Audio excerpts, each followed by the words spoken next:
ज्ञान की ना अलग अलग उससे, जैसे अग्नि से किया है 37 में, और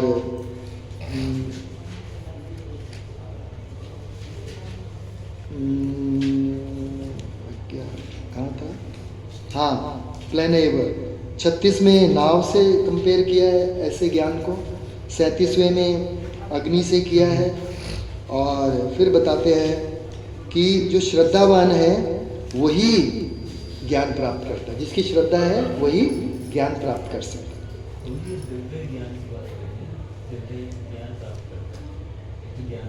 हाँ हाँ, तो ज्ञान की ना हमारे स्तर के हिसाब से ज्ञान का स्तर है। तो पहले क्या स्तर होता है कि अब आएगा 5 प्रकार के ज्ञान होते हैं। पहले क्या होता है, अन्नमय, खाली यही पता है कि बस, छोटे बच्चों को देखा है कुछ भी करेगा डालेगा, ऐसे फिर प्राणमय, ऐसे करके आते हैं। लेकिन यहाँ पे अगर हम देखें कि मैं जो ये यज्ञ कर रहा हूँ, जो मेहनत कर रहा हूँ, ये मैं क्यों कर रहा हूँ। श्रीमद् भागवतम में क्या बताया है कि जो भी हम मेहनत करते हैं उसका क्या होना चाहिए अल्टीमेटली, उससे धर्मः स्वनुष्ठितः पुंसाम विश्वक सेन कथा सुय नो उत्पादियेत यदिरतिम श्रमे। अगर भगवान की कथाओं के प्रति, भगवान के प्रति श्रद्धा उत्पन्न नहीं हो रही है तो केवल श्रम है। और हम देखते हैं बहुत सारे, हमारी कॉलोनी में बहुत सारे बूढ़े लोग रिटायर्ड हैं और वो घूमते हैं, कुछ करने के लिए नहीं है उनके पास, और फिर ऐसे ही निकल जाते हैं। हाँ, मतलब उनके लिए समय निकालना मुश्किल है, समय पास करना। हमारे को समय रहता नहीं है हमारे पास, कहाँ से निकालें यही समझ में नहीं आता। 16 माला करनी भारी हो रही है, रीडिंग करना हमारे लिए भारी हो रहा है ना। तो ज्ञान मतलब हमारे स्तर से जो ज्ञान है। फिर ज्ञान के तो फिर अलग बहुत स्तर है। मैं ये शरीर नहीं हूँ, ये भी ज्ञान है। फिर इसके ऊपर शरीर, मैं आत्मा हूँ, भगवान का अंश हूँ, भगवान की मुझे सेवा करनी चाहिए, ये प्रकृति का ज्ञान, फिर काल का ज्ञान, फिर कर्म का ज्ञान, फिर ऐसे करते करते ज्ञान का स्तर बढ़ता जाता है। और ये पूरी भगवत गीता यही करवाएगी, है ना। तो चौथे अध्याय में ज्ञान योग हो गया, ज्ञान योग हो गया। 5वें में फिर से क्या शुरू हुआ, फिर से प्रश्न, वही प्रश्न आ गया कि आप कभी कहते हो कि ज्ञान योग करना, पहले तो कहते हो कर्म करना चाहिए कि कर्म ही तुम्हारे लिए अच्छा है, फिर कहते हो कि नहीं उससे ज्ञान आना चाहिए, तो मैं करूं क्या। तो फिर भगवान फिर से कहते हैं कि देखो दोनों एक ही चीज़ है। और श्रील प्रभुपाद हमें क्या बताते हैं, भक्ति योग क्या है कि जड़ में पानी डालना, और सांख्य योग क्या है, जड़ को ढूंढना। तो दोनों का लक्ष्य एक ही है, इसलिए दोनों एक ही चीज़ है, ठीक है। फिर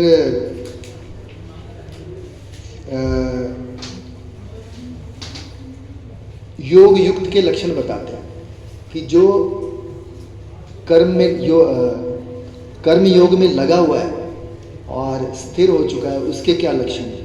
और फिर हमें 13, 14, 15 में बहुत इंपॉर्टेंट है, इसमें 3 प्रकार के कर्ता मिलते हैं।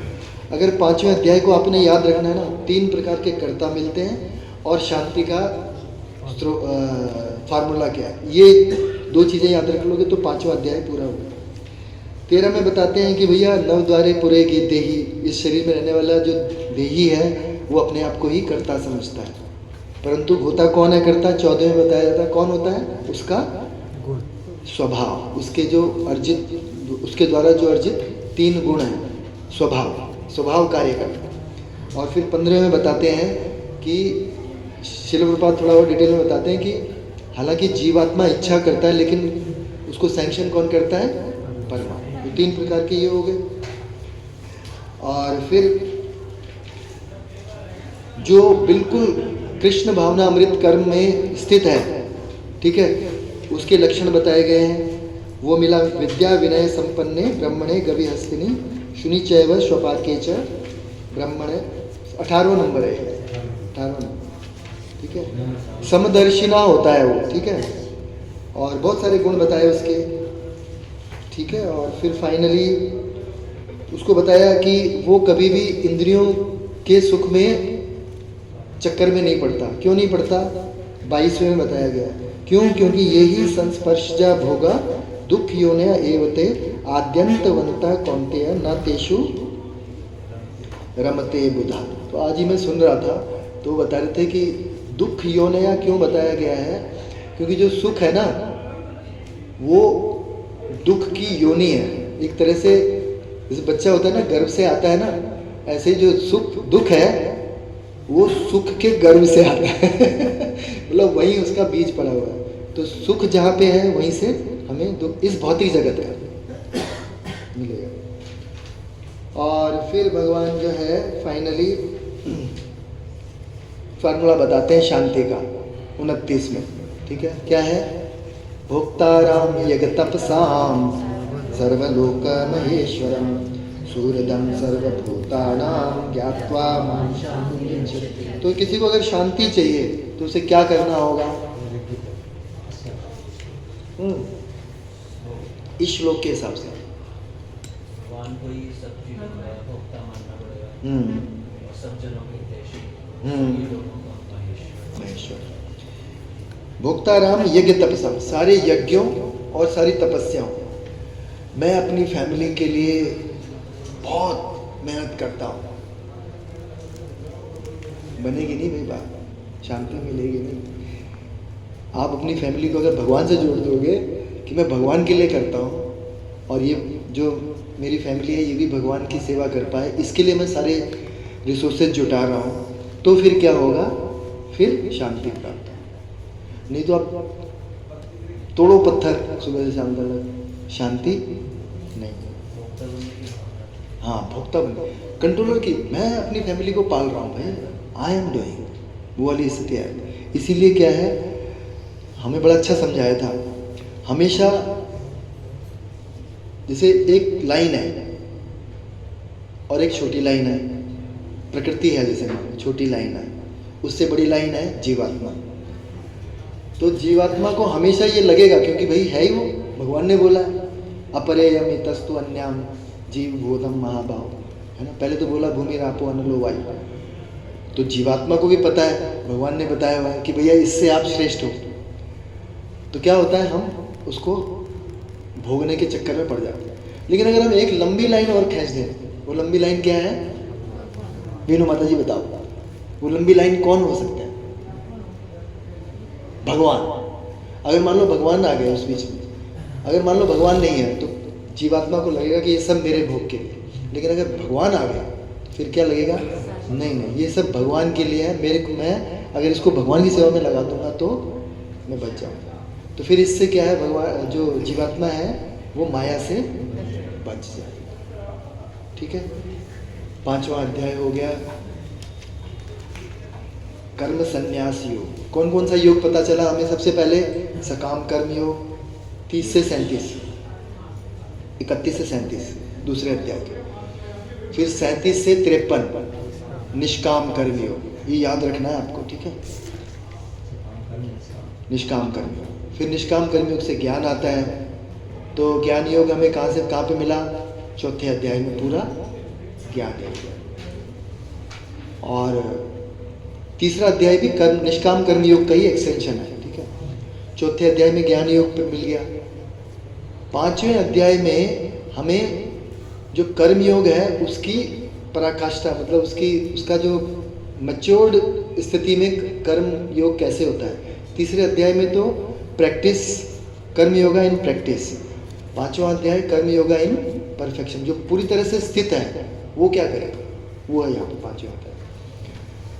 और अब 6ठे अध्याय में भगवान क्या बता रहे हैं? ध्यान। और क्यों बता रहे हैं ऐसा? भगवान क्यों बता रहे हैं? सीधा मन मया माम उपाश्रिता माम ही ये प्रपद्यन्ते, या फिर सीधा मन मना भव मत भक्ते, क्यों नहीं बता रहे हैं? क्यों? क्योंकि 2 तरीके होते हैं किसी को समझाने के लिए। एक तो होता है कि सीधा बता दो भैया ये करना है, ठीक है, और एक होता है कि देखो ये करोगे तो क्या होगा, ये करोगे तो क्या होगा, ये करोगे तो क्या होगा। सकाम कर्म बताया, तब आपको आ जाओ, आगे आ जाओ थोड़ा सा, आप आगे जाओ, आ जाओ कोई बात नहीं, पता चलेगा, लोग आ रहे हैं लेट भी तो अच्छा है। तो मैं क्या बोल रहा था ठीक है कि अलग अलग योग क्यों बताए हैं, क्यों, क्योंकि एक तो डायरेक्ट है कि भाई ये करना है, ये क्या है, सर्वधर्मान परित्यज्य मामेकम शरणं व्रज, करना ये है। लेकिन अगर सीधा ये बता दो ना तो उसकी वैल्यू नजर नहीं आती। तो क्यों करना है भाई ये, क्योंकि सकाम कर्म करके केवल स्वर्ग मिलेगा, वहां से वापस आना पड़ेगा। अर्जुन को पता है, नहीं भाई मेरे को कुछ और बताओ, एज इफ अर्जुन ने बोला, तो निष्काम कर्म योग कर लो भाई। तो निष्काम कर्म योग करके क्या होगा कि आप भगवान से जुड़ जाओगे। फिर क्या होगा कि नहीं, अगर निष्काम कर्म योग करके ज्ञान प्राप्त नहीं हुआ, भगवान बोल रहे हैं ना, अगर ज्ञान में स्थित नहीं होके आप कर रहे हो तो फिर कोई फायदा नहीं। तो फिर ठीक है जी, ज्ञान योग कर लेता हूँ। कि नहीं, अगर खाली ज्ञान योग में करोगे तो फिर क्या होगा कि आप शुष्क मानसिक चिंतन करोगे, ठीक है, कि भगवान ऐसे हैं वैसे हैं, है ना, सेवा नहीं होगी। तो क्या करना है जी, एक और बता देता हूँ, ध्यान योग है उसमें। तो 5वें अध्याय में ही शुरू कर दिया, 27वें 28वें श्लोक में अगर आप देखोगे, है ना, भगवान ने शुरू कर दिया था ध्यान योग कैसे होता है। मतलब 5वें अध्याय का जो लास्ट का सेक्शन है ना, हाँ, लास्ट का सेक्शन है वो है मुक्ति बाई ज्ञान, मुक्ति बाई ज्ञान। और फिर आप बता रहे हैं मुक्ति बाई ध्यान, ध्यान योग से मुक्ति कैसे, ठीक है। तो एज इफ अर्जुन ने पूछा होगा कि भाई मैं मुक्त कैसे होऊंगा, तो भगवान ने शुरू में बता दिया कि केवल मेरी प्रसन्नता के लिए युद्ध करो, मत परा मेरी युद्ध प्रसन्नता। लेकिन अर्जुन ने कहा कि भाई मैं सामने वालों से युद्ध क्यों करूं, तो फिर भगवान ने सकाम कर्म से लेके निष्काम कर्म योग, ज्ञान योग, ध्यान योग, अब ध्यान योग पे बताना शुरू किया। और फिर बाद में क्या बोलेंगे, मैंने सब कुछ बता दिया, अब इसमें से जो आपको करना है वो करना है। ज्ञान योग किस लिए ध्यान योग किस लिए बताया, ध्यान योग इसलिए बताया कि एक और रास्ता है मुक्ति का, और ये भी है रास्ता, लोग इससे भी करते हैं, ठीक है। एंड अभी अर्जुन खुद ही बोलेगा कि भाई ये तो जो आप बता रहे हो बड़ा मुश्किल है, हमारे लिए भी बहुत मुश्किल।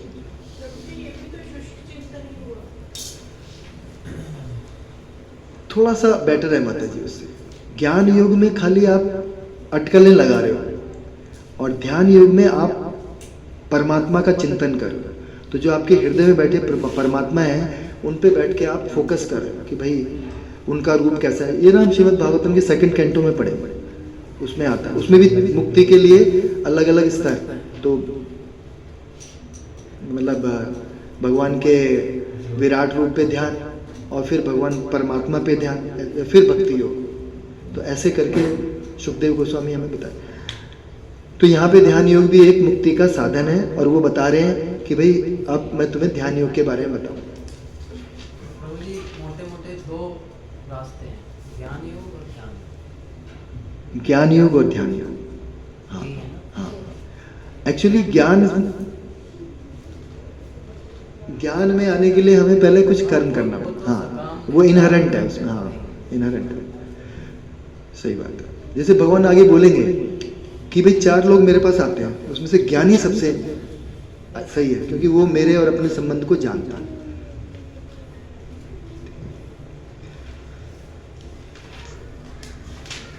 अब ये जो ज्ञान योगी है ना, इसके भी परिभाषा अलग अलग हो जाती है। हम अपने कंटेक्स्ट में देखें, जैसे हम बढ़ रहे हैं तो हम सकाम कर्मी थे या हैं अभी भी, फिर निष्काम कर्मी योगी बनने का कोशिश कर रहे हैं, है ना। फिर थोड़ा सा हमें ज्ञान भी आ रहा है ना। फिर उस ज्ञान में कभी कभी हम भटक भी जाएंगे कि भाई मैं बहुत कुछ जानता हूँ। फिर लातें पड़ेंगी, कुछ कुछ होगा, धीरे धीरे से हम ध्यान योग पे आएंगे कि नहीं मुझे ध्यान से करनी है चीज़ें, है ना। ऐसे मतलब मैं अपने उससे बता रहा हूँ।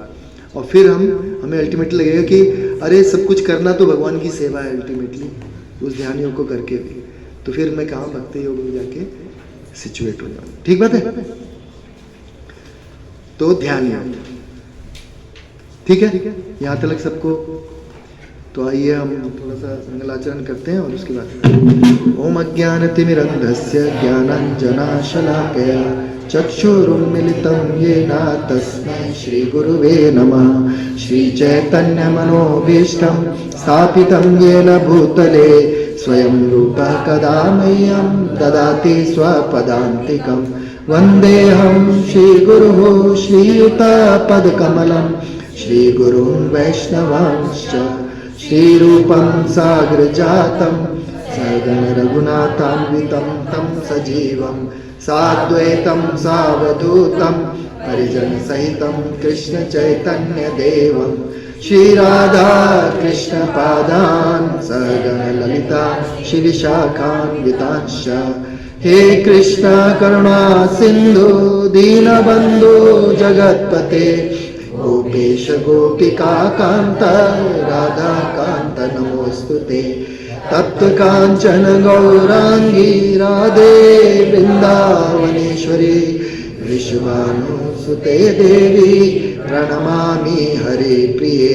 वाञ्छाकल्पतरुभ्यश्च कृपा सिन्धुभ्यैव च पतितानां पावनेभ्यो वैष्णवेभ्यो नमो नमः। जय श्री कृष्ण चैतन्य प्रभु नित्यानंद श्री अद्वैत गदाधर श्रीवासादि गौर भक्त वृंद। हरे कृष्णा कृष्णा कृष्णा हरे हरे हरे राम राम राम हरे हरे। नमो विष्णुपादाय कृष्णप्रेष्ठाय भूतले श्रीमते भक्तिवेदांत स्वामी नित्य नामिने। नमस्ते सारस्वती देवे गौरवाणी प्रचारिणे निर्विशेष शून्यवादी पाश्चात्य देश तारिणी।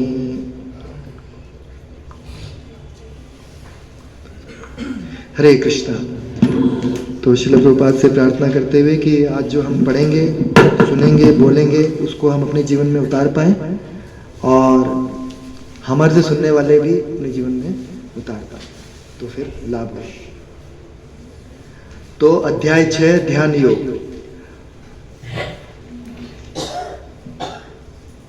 दोनों हिंदी तरफ। हरे कृष्ण।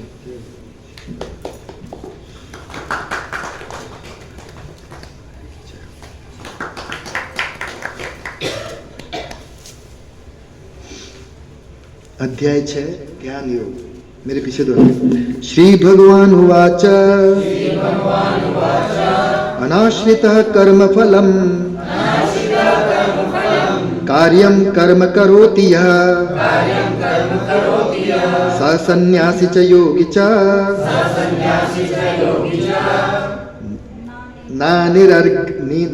नानिरग्निर्न च अक्रियः। क्या है कि ना निरग्निर जो अग्नि नहीं जलाता है मतलब सन्यासी, और न ज अक्रिय जो कुछ नहीं करता है। ठीक है, पढ़िए इसका अनुवाद पढ़िए। श्री भगवान ने कहा, जो पुरुष अपने कर्म फल के प्रति अनासक्त है और जो अपने कर्तव्य का पालन करता है वही सन्यासी और असली योगी है। वह नहीं जो न तो अग्नि जलाता है और न कर्म करता है। हाँ देखो, अब भगवान ने ये क्यों बताया। 27-28 में उन्होंने इंट्रोड्यूस कर दिया क्या करना है कि भैया अपने इंद्रिय विषयों, समस्त इंद्रिय विषयों को बाहर करके मतलब दूर रह के उनसे। 27-28 पढ़ रहे हैं। दृष्टि को भुवों के मध्य में लगाना, ध्यान योग के लिए ये करना है। देखो, और प्राण तथा अपान वायु को नथुनों के भीतर रोक कर फिर रोक लेना है। इस तरह मन इंद्रियों तथा बुद्धि को वश में करके जो मोक्ष को लक्ष्य बनाता है वह योगी इच्छा भय तथा क्रोध से रहित है। जो निरंतर इस अवस्था में रहता है वह अवश्य ही मुक्त। तो ये पॉसिबल है करना। हाँ, करते हैं लोग जो कर सकते हैं, हिमालय में बैठे कर रहे हैं। फिर उसके बाद बता रहे हैं कि ये तो बता दिया मैंने, लेकिन इनमें से जो अपने कर्म फल के प्रति अनासक्त है और जो अपने कर्तव्य का पालन करता है वही सन्यासी। ऐसा नहीं कि जो न तो अग्नि जलाता है, क्योंकि ना सन्यासी को अग्नि नहीं जलानी होती। लेकिन देखो शिल प्रभुपाद ने अग्नि जलाई किसके लिए? विवाह करने के लिए, विवाह कर्म कराने के लिए सन्यासी को अग्नि जलाना मना है। मतलब उसको खाना बनाने के लिए भी अग्नि जलाना मना है। लेकिन शिल प्रभुपाद ने अपने शिष्यों को शुरू में वो प्रसाद बना के खिलाया। तो वो सन्यासी नहीं है जो अग्नि नहीं जला रहा, वो जो जिसे पता है कि मेरा कर्तव्य क्या है, मैं क्यों मुझे यहाँ पे आना, और जो कर्म फल के प्रति बहुत आसक्त नहीं है। पढ़िए प्रभु जी इसका अनुवाद। श्री प्रभुपाद की जय। यह अध्याय में श्री भगवान बताते हैं कि अष्टांग योग पद्धति मन तथा इंद्रियों को वश में करने का साधन है, किंतु इस कलयुग में सामान्य जनता के लिए इसे संपन्न कर पाना अत्यंत कठिन है। यद्यपि इस अध्याय में अष्टांग योग पद्धति की संस्तुति की गई है, किंतु श्री भगवान बल देते हैं कि कर्म योग या कृष्ण भावनामृत में कर्म करना इससे श्रेष्ठ है। इस संसार में प्रत्येक मनुष्य अपने परिवार के पालनार्थ तथा अपनी सामग्री के रक्षा कर्म करता है, किंतु कोई भी मनुष्य बिना किसी स्वार्थ, किसी व्यक्तिगत तृप्ति के, चाहे वह तृप्ति आत्म केंद्रित हो या व्यापक, कर्म नहीं करता।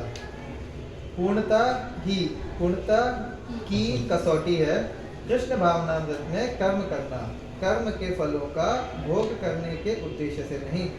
कृष्ण भावनामृत में कर्म करना प्रत्येक व्यक्ति का कर्तव्य है, क्योंकि सभी लोग परमेश्वर के अंश हैं। शरीर के अंग पूरे शरीर के लिए कार्य करते हैं। शरीर के अंग अपनी तुष्टि के लिए नहीं, अपितु पूरे शरीर की तुष्टि के लिए कार्य करता है। इसी प्रकार जो जीव अपनी तुष्टि के लिए नहीं अपितु परम ब्रह्म की तुष्टि के लिए कार्य करता है, वही पूर्ण सन्यासी या पूर्ण योगी है। हाँ, आपको ध्यान है जब अर्जुन ने तीसरे अध्याय में भी या पांचवें अध्याय में भी ये पूछा था, तो भगवान ने एक जगह बोला था, शिल प्रभुपाद ने एक जगह बताया था, जब तक हृदय शुद्ध नहीं है तब तक कर्मों को त्यागना ठीक नहीं है। नहीं तो क्योंकि फिर से वो पुराने पैटर्न्स हमें आ जाएंगे, है ना। यस कभी कभी सन्यासी सोचते हैं कि उन्हें सारे कार्यों से मुक्ति मिल गई है, अतः वे अग्निहोत्र यज्ञ करना बंद कर देते हैं। लेकिन वस्तुतः वे स्वार्थी हैं, क्योंकि उनका लक्ष्य निराकार ब्रह्म से तादात्म्य स्थापित करना होता है। इसी इच्छा भौतिक इच्छा से तो ऐसी इच्छा भौतिक इच्छा से तो श्रेष्ठ है, किंतु वह स्वार्थ से रहित नहीं होता। इसी प्रकार जो योगी समस्त कर्म बंद करके अर्ध निमीलित नेत्रों से योगाभ्यास करता है, वह भी आत्मतुष्टि की इच्छा से पूरित है। किंतु कृष्ण भावना भावित व्यक्ति बिना किसी स्वार्थ के पूर्ण ब्रह्म की तुष्टि के लिए कर्म करता है। कृष्ण भावना भावित व्यक्ति को कभी भी आत्मतुष्टि की इच्छा नहीं रहती। उसका एकमात्र लक्ष्य श्री कृष्ण को प्रसन्न करना रहता है, अतः वह पूर्ण सन्यासी या पूर्ण योगी होता है। हाँ, तो जो बता रहे हैं कि जो निराकार ब्रह्म से एक होना चाहता है, उसमें भी अपनी इंद्रिय तृप्ति है कि भाई मेरे को कोई कष्ट ना हो, शरीर ना मिल जाए मुझे, तो शरीर में कष्ट हो। और जो दूसरा है, जो योगी बता रहे हैं, जो ध्यान कर रहे हैं, वो भी क्या कर रहे हैं, क्या कह रहे हैं, वो भी आत्मतुष्टि के स्तर पे है, क्योंकि वो भगवान के दर्शन करना चाहता है ताकि उसे आनंद प्राप्त हो, सेवा नहीं करना चाहता, है ना। तो यहाँ पे भी अपनी आत्मतुष्टि की बात हो रही है। याग के सर्वोच्च प्रतीक भगवान श्री चैतन्य प्रार्थना करते हैं, न धनम न जनम न सुंदरीं कवितां वा जगदीश कामये जन्मनि जन्मनीश्वरे भवतात् भक्तिर्हेतु की त्वयि। हे सर्वशक्तिमान प्रभु, मुझे न तो धन संग्रह की कामना है, न मैं सुंदर स्त्रियों के साथ रमण करने का अभिलाषी हूँ, न ही मुझे अनुयायियों की कामना है। मैं तो जन्म जन्मांतर आपकी प्रेमावृत्ति की अहेतुकी कृपा का ही अभिलाषी हूँ। ठीक बात है। मुझे न तो स्त्री चाहिए, न धन चाहिए, न फॉलोवर्स चाहिए। मुझे क्या चाहिए? आपकी सेवा चाहिए, भक्ति चाहिए।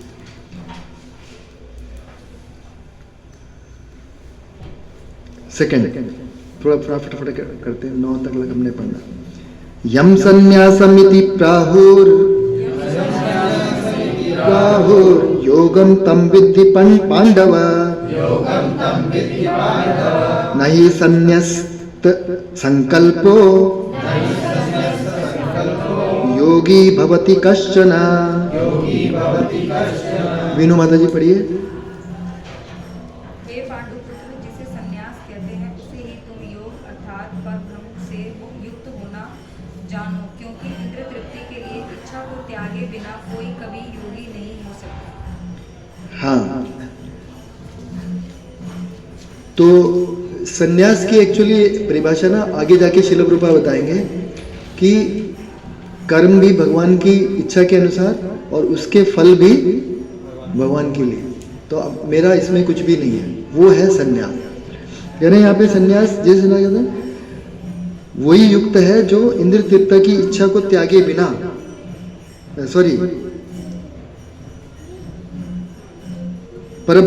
जिसे संन्यास कहते हैं उसे परब्रह्म से युक्त हो जाना मानो। ठीक है। और एक जगह युक्त होने को श्रील प्रभुपाद क्या बताते हैं? एकत्व को क्या बताते हैं कि इच्छाओं का एकत्व होना चाहिए। मतलब आत्मा जाके मिल नहीं जाएगी, ये एकत्व ठीक नहीं है। क्या होगा? इच्छा की एकत्व। भगवान क्या चाह रहे हैं? भगवान चाह रहे हैं कि भैया सर्वधर्मान् परित्यज्य, तो मुझे भी वही करना। ठीक है। क्योंकि इंद्र तृप्ति की इच्छा को त्यागे बिना कोई भी कभी भी योगी नहीं हो सकता। ठीक है। पढ़िए, इसका तात्पर्य पढ़िए माता जी। हाँ, जय। वास्तविक संन्यास योग या भक्ति का अर्थ है कि जीवात्मा अपनी स्वाभाविक स्थिति को जाने और तदनुसार कर्म करे। जीवात्मा का अपना स्वतंत्र अस्तित्व नहीं होता, वह परमेश्वर की तटस्थ शक्ति है। जब वह माया के वशीभूत होता है तो वह बद्ध हो जाता है, किंतु जब वह कृष्ण भावना भावित रहता है अर्थात आध्यात्मिक शक्ति में सजग रहता है तो वह अपनी सहज स्थिति में होता है। इस प्रकार जब मनुष्य पूर्ण ज्ञान में होता है तो वह समस्त इंद्रिय तृप्ति को त्याग देता है अर्थात समस्त इंद्रिय तृप्ति के कार्यकलापों का परित्याग कर देता है। इसका अभ्यास योगी करते हैं जो इंद्रियों को भौतिक आसक्ति से रोकते हैं, किंतु कृष्ण भावना भावित व्यक्ति को तो ऐसी किसी भी वस्तु में अपनी इंद्रिय लगाने का अवसर ही नहीं मिलता। आकाश प्रभु जी, उनको बोलो दरवाजा बंद करेंगे। बोलो उनको, बोलो, डिस्टर्ब हो रहा है। जो कृष्ण के निमित्त ना हो, फलतः कृष्ण भावना भावित व्यक्ति सन्यासी तथा योगी साथ साथ होता है। ज्ञान तथा इंद्रिय निग्रिय योग के ये दोनों संयोजन कृष्ण भावनामृत द्वारा स्वतः पूरे हो जाते हैं। यदि मनुष्य स्वार्थ का त्याग नहीं कर पाता तो ज्ञान तथा योग व्यर्थ रहते हैं। जीवात्मा का मुख्य ध्येय तो समस्त प्रकार की आत्मतृप्ति को त्याग कर परमेश्वर की तुष्टि करने के लिए तैयार रहना है। कृष्ण भावना भावित व्यक्ति में किसी प्रकार की आत्मतृप्ति की इच्छा नहीं रहती, वह सदैव परमेश्वर की प्रसन्नता में लगा रहता है। अतः जिसे परमेश्वर के विषय में कुछ भी पता नहीं होता वही स्वार्थ पूर्ति में लगा रहता है, क्योंकि कोई कभी निष्क्रिय नहीं रह सकता। कृष्ण भावना व्रत का अभ्यास करने से सारे कार्य सुचारू रूप से संपन्न हो जाते हैं। ठीक है। श्रील प्रभुपाद क्या कह रहे हैं कि सारी समस्या क्या है? इंद्रिय तृप्ति की इच्छा। ठीक है। तो जब तक ये नहीं जाएगी तब तक हम आगे नहीं बढ़ पाएंगे। तो जो ध्यान योगी है वो भी अपनी जो ध्यान योग करता है कहीं दूर जाता है, वो सब क्यों करता है? क्योंकि वो इंद्रिय विषयों से दूर जाना चाहता है। और यदि मनुष्य स्वार्थ का त्याग नहीं करता तो ज्ञान तथा योग व्यर्थ रहते हैं। मतलब ज्ञानी भी स्वार्थी है और योगी भी स्वार्थी है, पूरी तरह से समर्पित नहीं है। और क्यों ऐसा है कि अगर समर्पित नहीं होगा तो क्योंकि निष्क्रिय हो नहीं सकता है ना, तो या तो भगवान की सेवा करेगा या फिर अपनी इंद्रिय तृप्ति करेगा, ये दो ही कार्य होते हैं। ठीक है। अब यहाँ से कोई तो इच्छा रहती है योगी रहती है। हाँ, ज्ञानी की तो ये इच्छा है ना कि मुझे भगवान से मर्ज होना है, तो ये अपना ही मतलब अपनी इंद्र तृप्ति हो गई, एक तरह से हायर इंद्र तृप्ति हो गई। इसमें सेवा नहीं है, कहीं भक्ति नहीं है। और योगी को भी कह रहे हैं कि वो भगवान का दर्शन करके खाली आनंद प्राप्त करना चाह रहे हैं। भगवान के दर्शन करना अच्छी बात है, लेकिन सेवा करना उससे भी बेहतर है। ये वाली बात। अब 3 से 9 तक क्या है कि अष्टांग योग में कोई व्यक्ति कैसे प्रगति करता है। इसमें कोई कह सकते हैं कि योगी या ज्ञानी के तो अपने को ऊपर दिखा रहे हैं। हाँ, कहते ही हैं, मायावादी कहते हैं ना। साफ साफ लिखा हुआ है। हाँ, अष्टांग योगी भी बोलते हैं कि नहीं, यही बताया है अष्टांग योगी, बताया, देखो यहाँ पे बताया है अष्टांग योग बताया है, क्यों बताते नहीं तो, है ना। तो हम ये जो पहला भगवान ने बोला है, ये इसके लिए बहुत बढ़िया श्लोक है। हाँ, मतलब इसमें बताया ना कि अनासक्त है और जो अपने कर्तव्य का पालन करता है वही सन्यासी। वही सन्यासी। सन्यासी की डेफिनेशन क्या है, सबसे पहले तो ये डिसाइड करें हम। ये सबसे बड़ी मुझे वो योगी बोल सकता है ना कि तो इंद्रिय तृप्ति के लिए इच्छा को त्यागे बिना, क्या तो इंद्रिय तृप्ति को हमने त्याग दिया। हाँ। योग कर रहे हैं तो वही तो कह रहे हैं कि सटल लेवल, देखो इंद्र तृप्ति के भी अलग अलग, एक तो ग्रॉस लेवल शरीर के स्तर पे, फिर सटल लेवल मन के स्तर पे, है ना। मैं पहले भाई व्यभिचार करता था, मान लो ग्रॉस लेवल पे करता था, शरीर के लेवल पे करता, तो वो तो छोड़ दिया, अब मन के लेवल पे करता हूँ, है ना। कोई लड़की दिखती है या कोई लड़का दिखता है तो सुंदर, तो फिर मेरा मन गड़बड़ करता है, तो क्या हो गया, मन के स्तर पे हो गया। फिर इसके ऊपर क्या है कि नहीं, ये सब भगवान के अंश है, मैं इनको कैसे भगवान की सेवा में लगाऊं ताकि मैं भी सेवा कर पाऊं और ये भी कर पाए, तो ये थोड़ा सा हायर स्तर होगा। ये योगी नहीं समझ पाते। योगी बात सही कह रहा है कि भगवान ने कहा है कि मन मना भव मत भक्तो मध्याजी माम, मैं कर तो रहा हूं, माम नमस्कुरु, मैं कर तो रहा हूं ये सारी चीजें, पर इसमें सेवा कहाँ से आ रही है ना, ये वाली बात है। वो ध्यान जो लगा रहे हैं वो सेवा नहीं। हाँ, वो ध्यान जो लगा रहा है उसका लक्ष्य क्या है, कि वो भगवान को प्राप्त करना चाहता है या फिर सिद्धियां प्राप्त करना चाहता है। ज़्यादातर क्या होता है, योग करके सिद्धियां प्राप्त हो जाती हैं, ठीक है, और फिर उन सिद्धियों में खो जाता है। जैसे अभी भी बताते हैं, कुछ लोग जो माघ के मेले में आते हैं, इलाहाबाद में जो लगता है, क्या बोलते हैं उसको, नहीं कुंभ मेला तो है ही, माघ का मेला हर जनवरी में लगता है इलाहाबाद में, और वहाँ पे बहुत सारे, हाँ, वहाँ पे बहुत सारे योगी आते हैं, और वो ऐसे भी हो सकते हैं कि वो पानी के थ्रू ही आए, हरिद्वार से चला हो और वहाँ से निकला हो, ऐसा भी योगी हो सकता है। हाँ माता जी आशीर्वाद। और चलो ये तो बहुत बड़ी बात हो गई, वहाँ पे आपको दिखेगा एक योगी ऐसे खड़ा है एक टांग पे हिरण्यकश्यप की तरह, और वो खड़ा ही है, तो कोई रह सकता है, पूरे महीने मास करते हैं। सिद्धि, हाँ सिद्धि है उसको, तो वो कहते हैं उसी में खो जाते हैं। फिर वो मतलब उनका वो उसी के चमत्कार में लोगों को आकर्षित करने के लिए वो उसी वही उनका मतलब मेन ऑब्जेक्टिव हो जाता है। तो जो ध्रुव है वो एक सकाम इच्छा से गए थे, हाँ उसके बाद फिर उन्होंने कंट्रोल प्राणवायु हाँ योग में आ गए, हाँ उसके बाद भगवान के दर्शन भी हो गए, तो वो भी योगी के लेवल पे ही है। हाँ, तो ध्रुव महाराज का सौभाग्य क्या था कि शुद्ध भक्त का दर्शन उन्हें हो गया था, नारद मुनि का। तो उन्होंने, हालांकि प्रोसेस वही था, और एक्चुअली उन्होंने जो वो प्रोसेस किया उस युग में वही प्रोसेस था, सत्य युग में ध्यान का ही प्रोसेस था, कलयुग में तो नहीं है, ये भी हमने सुना है। तो ध्रुव महाराज ने जो तपस्या करी उससे उन्हें, आप ये सोचो, भगवान ने नारद जी को दर्शन दिया और कहा कि तुम्हारे अंदर अभी थोड़ा सा कल्मश बाकी है, अभी 5वें अध्याय में हम पढ़ेंगे, तो तुम जब ये शरीर छोड़ दोगे तब तुम मेरे पास आओगे दूसरे जी। और ध्रुव महाराज, मतलब देखो शुद्ध भक्त का कितना लाभ होता है ये देखो। लेकिन नारद जी का दर्शन पाके ध्रुव महाराज उसी जन्म में उसी शरीर में इस सारे संसार को भोगते हुए 36,000 वर्षों तक राज्य किया, सब भोग भाग के फिर वो गए और साथ में अपनी माता जी को भी ले गए सशरीर। शुद्ध भक्त की इतनी। शिल प्रभुपाद देख लो कि शिल प्रभुपाद गए और वहां जाके देखो, मतलब बावरी स्ट्रीट ही क्यों गए हो? कोई सोच सकता है ना, बावरी स्ट्रीट में क्यों गए? ज्यादातर अगर हम प्रचार करें तो हम कहाँ जाते हैं नॉर्मल? जहाँ हमारे लिए फेवरेबल हो, या फिर जहाँ पे ज़्यादा पैसे वाले आ रहे हैं। मतलब नॉर्मली हमारा प्रचार वहीं तक सीमित है। हम गांव में जाना पसंद नहीं करते, वहाँ तो जाहिल लोग हैं, क्या कर लेंगे, तुम्हें क्या सेवा कर लेंगे, छोड़ना। थोड़ा सा जो ज़्यादा पढ़े लिखे हैं या ज़्यादा पैसे वाले, जो प्रभावशाली हैं, उनके पास जाके उनको ये भी सही है वैसे। लेकिन शिल प्रभुपाद बावरी स्ट्रीट में ही क्यों गए? अगर ये सोचा जाए तो पूरी योजना आपको वैसे नजर आएगी कि भगवान की योजना ही थी। पहले वो गए शैली और अग्रवाल जी के घर में रहे, ठीक है, महीने भर कुछ नहीं हुआ। स्पूरियस एक दो जगह बोलने का मौका लगा, उन्होंने कहा नहीं ये बाबा यहाँ बात नहीं बनेगी। एक मिश्रा जी मिले, उनके पास गए। मिश्रा जी के पास गए तो मिश्रा जी रोज अपना खुद ही बोलते थे, और ज़्यादातर वो क्या बोलते थे,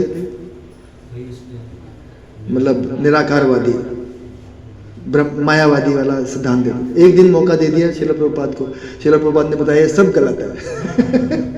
फिर उसके अगले दिन से उन्हें बोलने का मौका नहीं दिया उन्होंने समहाउ जो वहीं पे आते थे, उन्होंने शिला प्रभुपाद को फैसिलिटेट किया और अपने साथ एक रूम दे दिया, मतलब जहाँ पहले रहे, वो बावरी स्ट्रीट थी। तो शिला प्रभुपाद ने भी शुरू देखो कहाँ से किया, शैली अग्रवाल, मिश्रा जी, हम भी ऐसे ही ढूंढते हैं, है ना। लेकिन भगवान को जहाँ प्रचार कराना है वहाँ वो ले जाएंगे, तो सारी भगवान की योजना नजर आएगी हमें। मतलब वहीं पे लोग मतलब क्या नहीं कर रहे, वैसी स्थिति में जाके शिल प्रभुपाद, मतलब संत जो कि मतलब वृंदावन में रहते हैं, सब कुछ ब्राह्मण कुल में उनका जन्म हुआ है, ब्राह्मणों के टॉप मोस्ट वो वैष्णव है, और वो ऐसी स्थिति में जाके रहते हैं। क्यों? क्योंकि प्रहलाद महाराज जी भी यही कहते हैं कि भाई जो अपना भजन करना चाहता है, मैं वो नहीं करना चाहता, मुझे तो आप वहाँ सेवा दो जहाँ पे लोग बहुत ज़्यादा कष्टों में। शिल प्रभुपाद भी ऐसे ही छोड़ के गए। नारद जी भी नरक में जाते हैं लोगों को समझाने के लिए, है ना। तो शुद्ध भक्त का बड़ा लाभ है। एक्चुअली यही कहते हैं कि अगर शुद्ध भक्त की एक क्षण भी मिल जाए ना हमें, तो जैसे महाराज लोग आते तो हमें आना चाहिए क्लास में, है ना, बड़ा लाभ होता है। ठीक है, तो 3 से 9 तक अष्टांग योग में कैसे उन्नति करता है व्यक्ति, ठीक है। ध्यान योग क्यों बता रहे हैं? भगवान कह रहे हैं कि ये भी एक मुक्ति का साधन है। मेरे पीछे दोहराइए। आरुरुक्षोर्मुनिर योगम कर्म कारणम उच्यते योगारूढ़स्य तस्यैव शमः कारणम उच्यते। हाँ पढ़िए गगन जी। जय। अष्टांग योग के नवसाधक के लिए कर्म साधन कहलाता है, और योग सिद्ध पुरुष के लिए समस्त भौतिक कार्यकलापों का परित्यागी साधन कहा जाता है। हाँ, जो अष्टांग योग में नया है, शुरू में क्या करेगा वो? यम नियम आसन प्राणायाम प्रत्याहार, यहाँ तक क्या है, ये सब जो है कर्म है, कर्म योग है। कुछ ऐसी चीजें जो नहीं करेगा, कुछ ऐसी चीजें जो करेगा, यम नियम आसन करेगा, है ना, प्राणायाम करेगा, ये सब क्या है? कर्म योग है। ऐसे ही हम जब भक्ति में आते हैं तो हमें सबसे पहले क्या बोला जाता है? अपनी इंद्रियों को भगवान की सेवा में लगाओ, है ना। तो हम भी क्या करते हैं? सबसे पहले आके कर्म योग करते हैं, है ना। तो जो आरंभिक आरुरुक्ष है, आरुरुक्ष मतलब जो योग के पथ पे अभी नया आया है, जैसे कि हम लोग हैं, उसके लिए कर्म ही साधन है, ठीक है। जैसे हम पढ़ रहे थे ना, पांचरात्र में क्या बताया है? नैष्कर्म में। नैष्कर्म में क्या है? निष्काम कर्म योग। तो कर्म योग बताया कि कैसे इस भौतिक जगत में जो काम कर रहे हो, भाई आप नौकरी कर रहे हो, आप दुकान कर रहे हो, आप टीचिंग कर रहे हो, आप गृहिणी हो, आप कुछ जो भी कर रहे हो उसी को भगवान की सेवा में लगा के कर लेना, यही है। तो ये हो गया कर्मयोग, तो हमारे लिए भी वही संस्तुत है। लेकिन हम जब देखेंगे गीता में आगे आगे बढ़ते जाते हैं तो भगवान फिर क्या करते हैं, मन मना भव मत भव, फिर मन भी लगाओ भाई खाली अपनी इंद्रियों को नहीं, अपने मन को भी लगाओ, है ना, ऐसे करके। तो ये आरूरुक्ष जो अभी योग के पथ पे शुरू हुआ है, ठीक है, और जो प्रगत हो गया है बिल्कुल, ठीक है, फिर उसे क्या करना चाहिए, फिर उसके लिए कर्म छोड़ देना ही साधन। फिर उसके लिए क्या साधन है, केवल मन से भगवान का चिंतन करना। जैसे रूप गोस्वामी जी क्या कर रहे हैं, चिंतन कर रहे हैं लीलाओं को देख। सनातन गोस्वामी जी ने बृहद भागवतम लिख दिया खाली भगवान की लीलाओं को देख। तो एक जो ज्ञानी है जो चिंतन कर रहा है कि भगवान किस में नहीं है, और एक जो सनातन गोस्वामी है वो भगवान की लीलाओं में प्रवेश कर रहे हैं। अंतर है कि नहीं, है ना। भगवान की लीलाओं में प्रवेश करने का अधिकार उसी को मिलेगा जो उस लायक होगा, जो भक्ति कर सकता होगा, सेवा कर सकता होगा। तो फिर उनके लिए कोई कर्म करने की आवश्यकता नहीं है, फिर तो वो पूरी तरह से समाधि में है, ठीक है। जब कोई अष्टांग योगी समाधि में आया तो फिर वो आसन नहीं करता, फिर वो प्राणायाम नहीं करता अपने इंद्रियों को कंट्रोल करने के लिए। प्राणायाम क्यों करते हैं, आसन क्यों करते हैं, अपनी इंद्रियों को कंट्रोल करने के लिए। तो जब शुरू में इंद्रियां कंट्रोल नहीं है तो हमें ये सब करना पड़ेगा। और भक्ति योग जो भी हम पढ़ेंगे ना, हालांकि अष्टांग योग बताया जा रहा है, श्रील प्रभुपाद उसको भक्ति योग से रिलेटेड करते हुए बताएंगे। तो जैसे हमारे लिए क्या है कि हम जब आते हैं तो हमें क्या बताया जाता है कि भाई कुछ सेवा कर लो, 4 नियमों का पालन कर लो, यम नियम हो गया, आसन हो गया, बैठ के जप करना चाहिए, है ना। प्राणायाम मैंने जैसे पिछली क्लास में बोला था कि जब हम जप करते हैं तो ध्यान लगाने के लिए एक ही सांस में कई बार बोल सकते हैं, या हर सांस के लेके हरे कृष्ण मंत्र बोल सकते हैं और उस पर अपने आप को याद दिला सकते हैं। याद दिलाना आसान होता है कि नहीं मुझे ये सुनना है, हेल्प्स, मेरे को बहुत मन रुक जाता है, नहीं तो फिर मन भटकता है। तो ये हमारे लिए भी इसमें जो इंस्ट्रक्शन है उसको कैसे अप्लाई करना है श्रील प्रभुपाद ने भी हमें बताया। पढ़िए इसका तात्पर्य, पढ़िए। परमेश्वर से युक्त होने की विधि योग कहलाती है। इसकी तुलना उस सीढ़ी से की जाती है जिससे सर्वोच्च आध्यात्मिक सिद्धि प्राप्त की जाती है। यह सीढ़ी जीव की अधम अवस्था से प्रारंभ होकर आध्यात्मिक जीवन के पूर्ण आत्म साक्षात्कार तक जाती है। हाँ, कह रहे हैं कि जो परमेश्वर से युक्त होने की विधि है वो एक सीढ़ी के समान है। ऐसा नहीं है कि कोई आज रात शाम मेरे सपने में आए ऐसा नहीं होगा, कभी भी इस मुगालते में मत रहना, है ना। हम बद्ध जीवों के साथ तो बिल्कुल नहीं होगा, ठीक है। तो क्या होगा, एक सीढ़ी के थ्रू जाना पड़ेगा। यस, विभिन्न चढ़ावों के अनुसार इस सीढ़ी के विभिन्न भाग भिन्न नामों से जाने जाते हैं, किंतु कुल मिलाकर ये पूरी सीढ़ी योग कहलाती है और इसे 3 भागों में विभाजित किया जा सकता है, ज्ञान योग, ध्यान योग तथा भक्ति योग। ठीक है, मतलब एक सीढ़ी है, सबसे पहले क्या है, ज्ञान योग, भक्ति योग, ध्यान योग। और एक्चुअली कह रहे हैं सीढ़ी तो ये है, लेकिन इस सीढ़ी का ना नीचे पायदान भी है। वो क्या है, सकाम कर्मयोग, निष्काम कर्मयोग। और उससे नीचे क्या है, गड्ढा, वो क्या है, पशु का स्तर जहाँ पे कोई भी नियम कानून नहीं माना जाता। सकाम कर्म, निष्काम कर्मयोग के स्तर पे हम कोई अथॉरिटी को मानने लगते हैं, वेदों को अथॉरिटी मानने लगते हैं, हालांकि हम अपनी इंद्रिय तृप्ति के लिए यज्ञ कर रहे हैं, ठीक है। और उसके ऊपर ज्ञान योग, ध्यान योग, अष्टांग योग, ये एक तरह से सीढ़ी होगी। ठीक बात नहीं, ये योग का मतलब है भगवान से युक्त होने की विधि। इस योग का मतलब योग नहीं है, अष्टांग योग नहीं है। जैसे यहाँ पे प्रभु ने लिखा है ज्ञान योग, ध्यान योग, भक्ति योग, इससे पहले वो नहीं लिखा हुआ ना कर्म योग, सकाम कर्म। हाँ, तो एक्चुअली योग शुरू ही यहीं से होता है। एक्चुअली शुरू हो जाता है निष्काम कर्मयोग से, सकाम कर्मयोग से भी होता है अगर आप भगवान की भक्ति करें तो। हाँ, तो श्रील प्रभुपाद ने मतलब ऊपरी सीढ़ियां बताई। ये समझ में आ रहा है सबको, सीढ़ी है और योग का मतलब क्या है? भगवान से जुड़ना। सकाम कर्म योग में भी भगवान से जुड़ा जा सकता है अगर वो भगवान की भक्ति करता है, श्रवण करता है, नाम जपता है, स्मरण करता है ना। तो वो, और उस समय उसमें जैसे ध्रुव महाराज थे, तो ध्रुव महाराज ने क्या किया? सकाम भक्त थे, लेकिन क्या किया? भगवान का नाम का उच्चारण करते थे, तो भक्ति भी कर रहे थे। धीरे धीरे प्योरीफाई हो गए और शुद्ध भक्त मिल गया। सबसे बड़ी बात थी, मंत्र उन्हें शुद्ध भक्त से मिल गया। ठीक है। सीढ़ी के प्रारंभिक भाग को योगारूढ़ अवस्था और अंतिम भाग को योगारूढ़ कहा जाता है। योगारूढ़ या आरूढ़, और अंतिम भाग को योगारूढ़ कहा है। जैसे शिल प्रभुपाद वाज योगारूढ़, हम क्या है? योगारूढ़, है ना, आरंभिक। हाँ, जहाँ तक अष्टांग योग का संबंध है, विभिन्न यम नियमों तथा आसनों जो प्राय शारीरिक मुद्राएं हैं के द्वारा ध्यान में प्रविष्ट होने के लिए आरंभिक प्रयासों को सकाम कर्म के समान माना जा सकता है। ठीक है। हाँ, ऐसे कर्मों से पूर्ण मानसिक संतुलन प्राप्त होता है, जिससे इंद्रियां वश में होती हैं।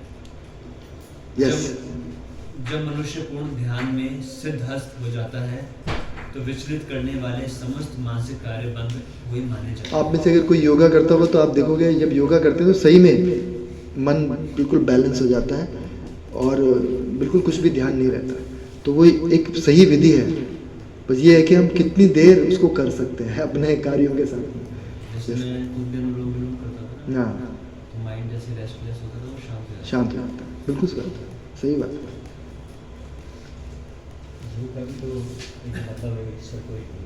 हाँ, पढ़िए प्रभु जी। किंतु कृष्ण भावना भावित व्यक्ति प्रारंभ से ही ध्यान अवस्थित रहता है, क्योंकि वह निरंतर कृष्ण का चिंतन करता है। इस प्रकार कृष्ण की सेवा में सतत व्यस्त रहने के कारण उसके सारे भौतिक कार्यकलाप बंद हुए माने जाते हैं। ठीक है। अभी देखो, मान लो कोई योगारूढ़ हो गया तो वो क्या करेगा? भगवान की सेवा ही करेगा। सही है कि नहीं? मान लो योगारूढ़ है, बिल्कुल प्रगत है, वो क्या करेगा? भगवान का प्रचार करेगा, भगवान की माला बना सकता है, भगवान को माला पहना सकता है, डीटी वर्शिप करेगा, जो भी हम करते हैं। और जो नया भक्त है वो भी क्या करता है? यही करेगा, जप करेगा, डीटी वर्शिप करेगा। तो श्रील प्रभुपाद क्या कह रहे हैं कि जब कोई कृष्ण भावना व्रत में आता है तो चाहे योगारूढ़ हो तो भी वो योगारूढ़ के स्तर के ही कार्य करता है। हालांकि उसकी अभी चेतना उतनी शुद्ध नहीं हुई है, लेकिन उसे भगवान की भक्ति शुरू में ही मिल जाती है, जो कि अष्टांग योग में पॉसिबल नहीं है। अष्टांग योग में समाधि तक आने के लिए उसे क्या करना पड़ेगा? 9 स्टेप जाने पड़ेंगे, यम नियम आसन प्राणायाम प्रत्याहार, इतना सब कुछ। लेकिन यहाँ पे शुरू में आते ही मिल जाता है। ठीक है। नेक्स्ट, यदा हीनेन्द्रियार्थेषु न कर्म स्वनुषंजते सर्वसंकल्प सन्यासी योगारूढ़स्तत् उच्यते।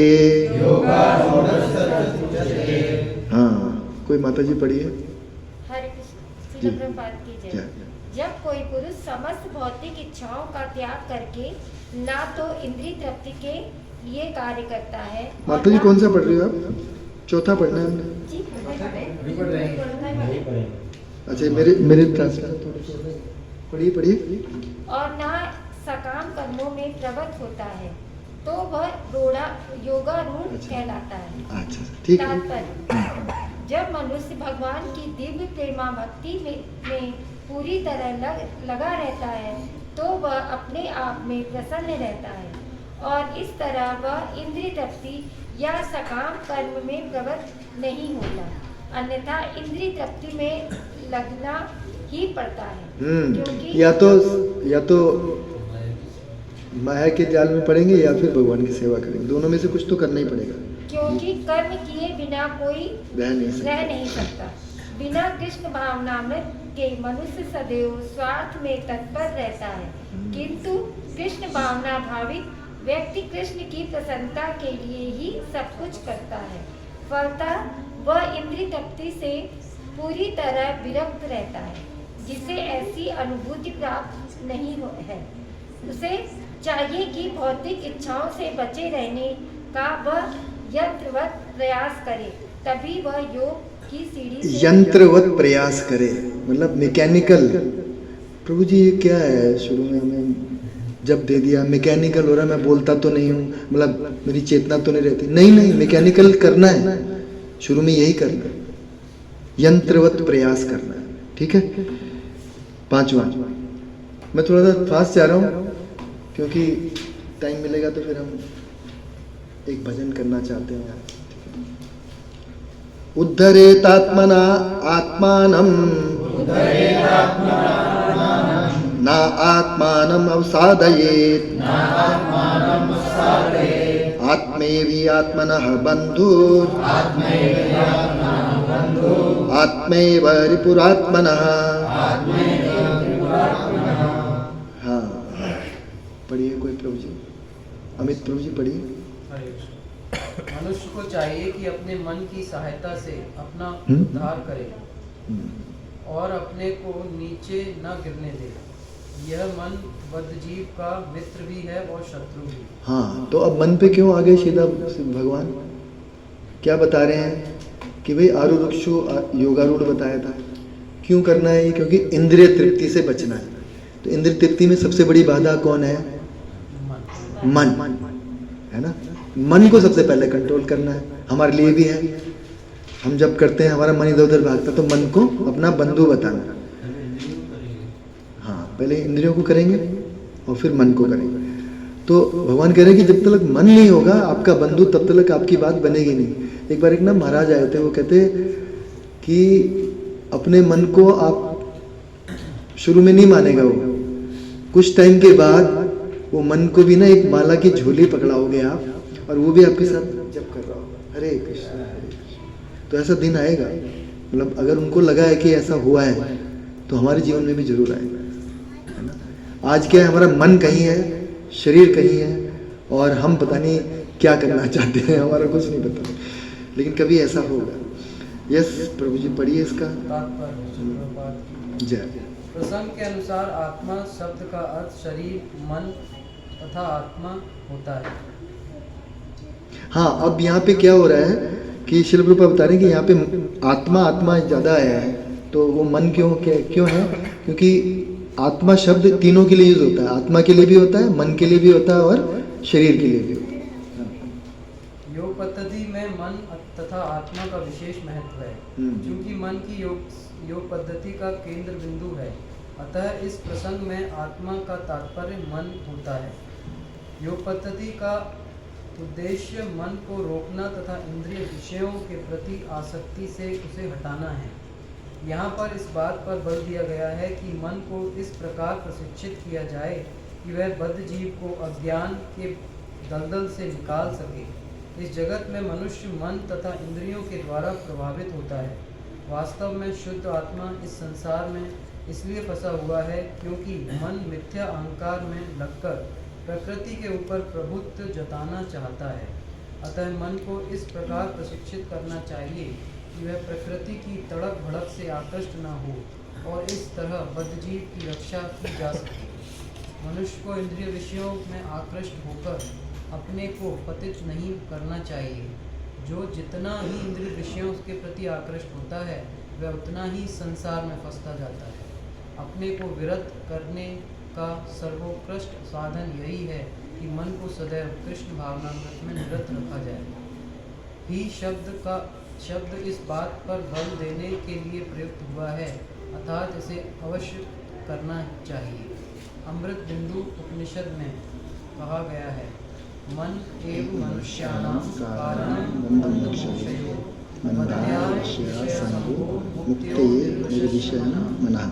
मन ही मनुष्य के बंधन का और मोक्ष का भी कारण है। इंद्रिय विषयों में लीन मन बंधन का कारण है और विषयों से विरक्त मन मोक्ष का कारण है। अतः जो मन निरंतर कृष्ण भावनामृत में लगा रहता है वही परम मुक्ति का कारण है। ठीक बात है, हमें अपने मन को कंट्रोल करना पड़ेगा, तभी हम भक्ति में लगे रह पाएंगे। नहीं तो क्या होगा, ये मन हमारे को ले चलेगा। ऐसा हो जाएगा जैसे कि छोटा बच्चा आपके साथ में है और छोटा बच्चा कहे कि चलो जी इधर, जैसे हमारा बेटा था ना जो आभास, तो जब बहुत छोटा था तो बीमार होता था। हमारा ना घर ऐसा था, छत पे घर था और फिर वहाँ से ऐसे सीढ़ियाँ ना ऐसे करके नीचे आती, तो वो कहता था वहाँ चलो, तो भाई वहाँ चलो, भाई वहाँ चलो, फिर वहाँ चलो, फिर वहाँ चलो, फिर वहाँ चलो, फिर वहाँ चलो भाई, तो नीचे चलो, तो ऐसे करके उसको बहलाना पड़ता था। तो या तो ऐसी स्थिति हो जाएगी अगर मन के हिसाब से चलेंगे तो, और नहीं तो फिर अगर हम उसको मना सकते हैं, समझा सकते हैं, उसको इंगेज करके रख सकते हैं भगवान की सेवा में, तो फिर क्या होगा कि वो हमारे लिए कंड्यूसिव हो जाएगा भक्ति करने के, है ना। नहीं तो क्या होगा, वो माया में उलझा के रख लेगा। आज मैं एक लेक्चर सुन रहा था, उसमें बोल रहे थे कि इंद्र तृप्ति की इच्छा और माया से बचना बड़ा मुश्किल है।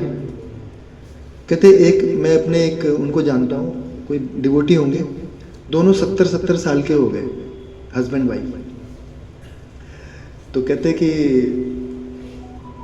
हाँ, कि उनको ना एक दिन रात में स्वप्न आया उस डिवोटी को कि कोई उनके पास में जिन्न आया और उसने कहा कि ना आपकी जो इच्छा है मांग लो। तो कहते मेरी बीवी ने तो कुछ नहीं मांगा। उन्होंने कहा नहीं सब कुछ है, देखो पति जिंदा है, मतलब बच्चे हो गए, सब घर बाहर है, सब भक्ति कर रहे हैं सब। कहते लेकिन जब मेरी बारी आई तो मैंने कहा कि ना मेरी पत्नी ना मेरे से अगर 20 साल छोटी हो जाए तो बहुत अच्छा लगेगा। ये इच्छा कर ली उन्होंने, 70 साल के।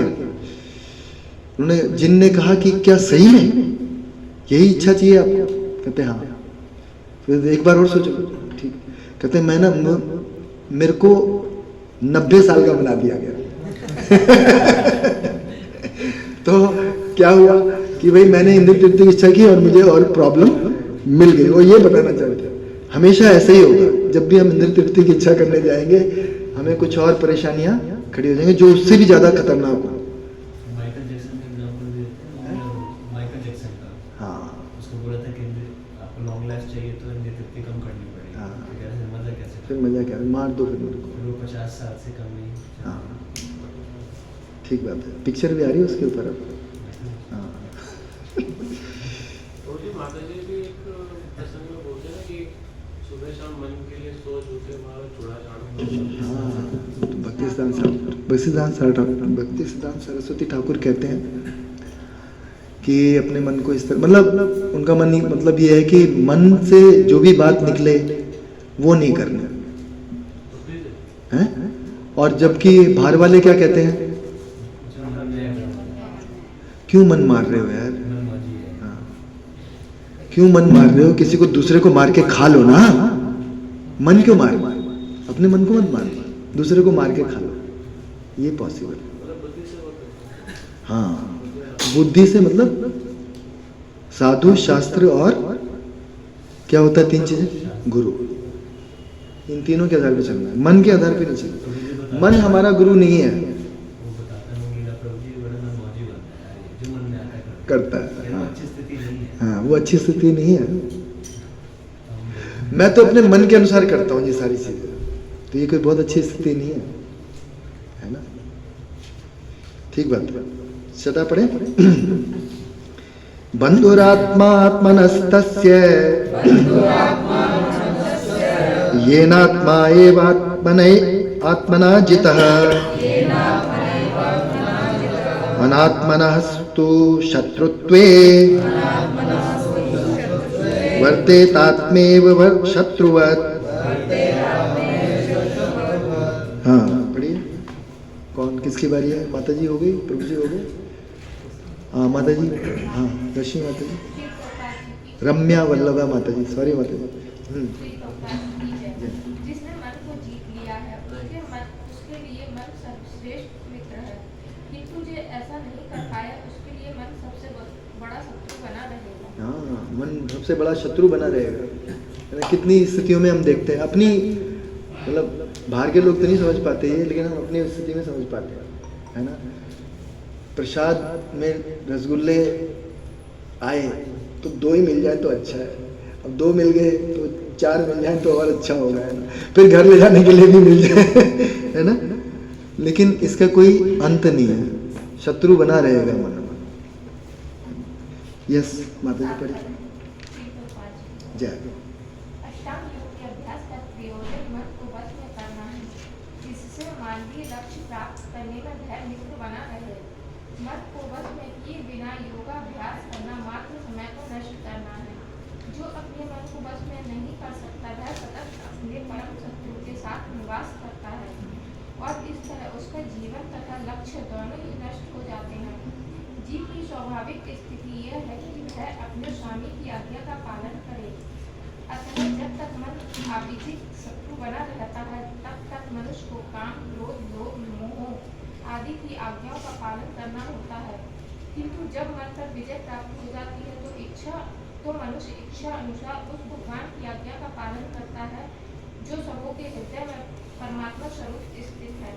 वास्तविक योगाभ्यास के हृदय के भीतर परमात्मा से भेंट करना तथा उनकी आज्ञा का पालन करना है। जो व्यक्ति साक्षात कृष्ण भावना में स्वीकार करता है वह भगवान की आज्ञा के प्रति स्वतः समर्पित हो जाता है।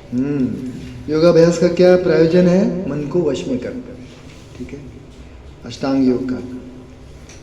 और जो ऐसा नहीं करता वो क्या करता है? अपने शत्रु के साथ में निवास कर रहा है। कितने लोग आप में से तैयार हो गए कि आपका शत्रु आपके साथ में रहे? नहीं रहोगे ना होते, तो क्या करना पड़ेगा? मन को कंट्रोल करना, मन को अपना मित्र बनाना।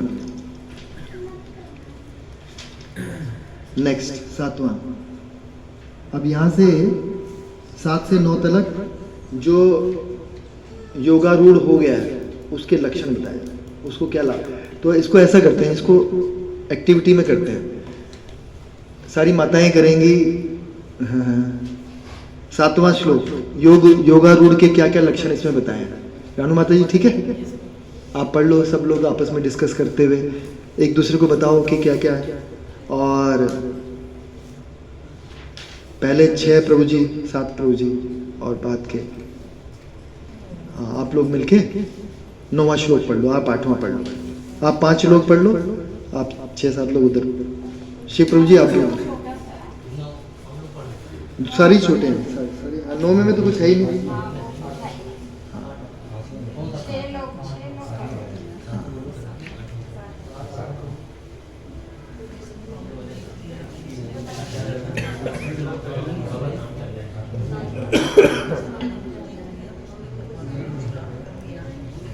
राधा कृष्ण,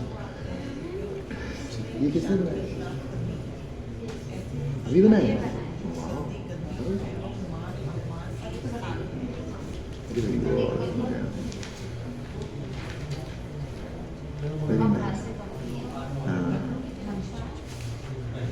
फोटो खींच लो इसका, उसको दिखा।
एक्सपीरियंस्ड, अनुभूति की है।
पालन करना।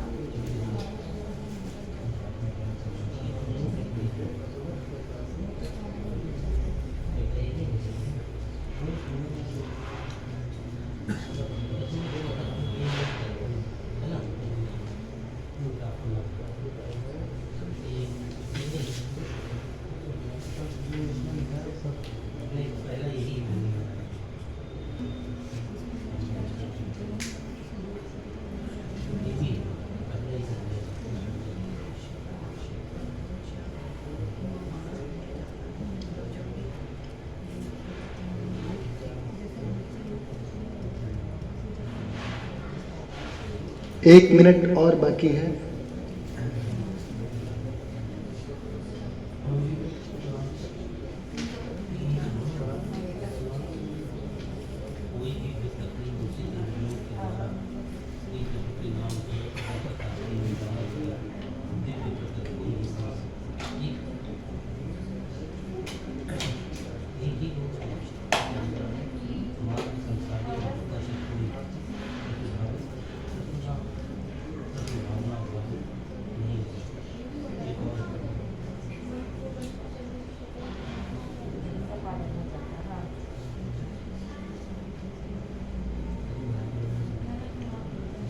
अंजू माता जी, आप भी पढ़ रहे हो? थोड़ा माता जी साथ डिस्कस कर लो आप इनके साथ में ना। रश्मि माता, रम्या माता जी, आप लोग थोड़ा सा डिस्कस करो ना।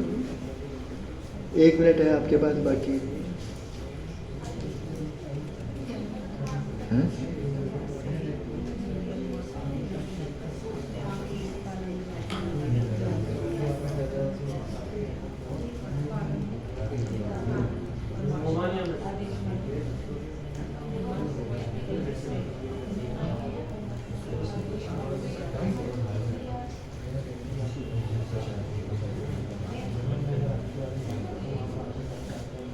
हो गया, टाइम हो गया, पढ़ लिया आपने हमने।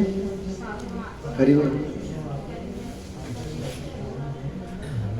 रानू माता जी रह गया कुछ और? इधर 8वां पढ़ लिया आप लोग? आपने पढ़ लिया? 9वें में तो ज़्यादा कुछ ऐसा था नहीं। तो इसका हम उच्चारण कर लेते हैं और फिर उसके बाद डिस्कस करेंगे, ठीक है? पीछे मेरे दोहराइए। 7वां श्लोक, योगारूढ़ के लक्षण। जितात्मनः प्रशांतस्य परमात्मा समाहितः शीतोष्ण सुख दुखेषु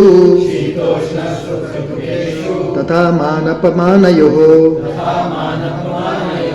जिसने मन को जीत लिया है उसने पहले ही परमात्मा को प्राप्त कर लिया है, क्योंकि उसने शांति प्राप्त कर ली है। ऐसे पुरुष के लिए सुख दुख सर्दी गर्मी एवं मान अपमान सारे द्वंद्वों से परे होता है। ज्ञान विज्ञान तृप्तात्मा कूटस्थो विजितेन्द्रियः युक्त इति उच्यते योगी समलोष्ट्र अश्मकांचनः। वह व्यक्ति आत्म साक्षात्कार को प्राप्त तथा योगी कहलाता है। कौन? जो अपने अर्जित ज्ञान तथा अनुभूति से पूर्णतया संतुष्ट रहता है। ऐसा व्यक्ति अध्यात्म को प्राप्त तथा जितेंद्रिय कहलाता है। वह सभी वस्तुओं को, चाहे कंकड़ हो, पत्थर हो या सोना, तो आप सोना मुझे दे दीजिएगा, ठीक है? अच्छा, नेक्स्ट। सूर्यन मित्र सूर्यन मित्र अरि उदासीन मध्यस्थ द्वेष्य बंधुषु साधुषु अपि च पापेषु समबुद्धिर्विशिष्यते। जब मनुष्य निष्कपट, हितैषियों, प्रिय मित्रों, तटस्थों, मध्यस्थों, ईर्ष्यालुओं, शत्रुओं तथा मित्रों, पुण्यात्माओं एवं पापियों को समान भाव से देखता है तो वह और भी उन्नत माना जाता है। हमने क्या पढ़ा था? एक अभी श्लोक याद है पीछे, पंडितः समदर्शिना, उसमें भी ऐसा ना, विद्या विनय संपन्ने, हाँ, विद्या विनय संपन्ने ब्राह्मणी गवि हस्तिनी। 18वां श्लोक है 5वें का। शुनि चैव स्वपाके च पंडितः समदर्शिना। तो यहाँ पे 3 बताएं माता जी, क्या क्या पढ़ा आपने 7वें श्लोक में? जिसने अपने मन को जीत लिया है उसके लक्षण क्या हैं? जिसने मन को जीत लिया है उसने भगवान को प्राप्त कर लिया है। हरि बोल। जीव भगवान की आज्ञा का पालन करने के लिए आया है। माया के द्वारा जब भटक जाते हैं तो हम भौतिक कार्य में उलझ जाते हैं। मन को वश में करने से अपने आप परमात्मा का आदेश पालन हो जाता है और भगवान वक्त सुख दुख सर्दी गर्मी आदि से अप्रभावित रहता है। और कोई कुछ अलग है इससे? मन को किसी न किसी उच्च आदेश का पालन करना। हाँ, मन को किसी न किसी उच्च आदेश का, अगर मन को कोई आदेश नहीं है, मतलब अगर मैंने अपने डेली रूटीन नहीं बनाया है तो फिर क्या है? फिर तो मेरा मोबाइल और मैं जो मर्जी करूँ। लेकिन अगर मुझे पता है मेरी एक्टिविटी नेक्स्ट ये है, फिर उसके बाद ये है, उसके बाद ये है, अगर सब कुछ लाइंड अप है तो फिर मन जाएगा नहीं। एक आदेश उसको होना चाहिए। मन को हमेशा एक डायरेक्शन रहनी चाहिए हमेशा। तो आपके पास में एक प्लान होना चाहिए अपने पूरे दिन के लिए। जो खाली समय है उसके लिए आपके पास में प्लान होना चाहिए कि क्या करेंगे। वीनू माता जी, क्या करती हो आपके पास जो खाली समय होता है कि नहीं होता खाली समय?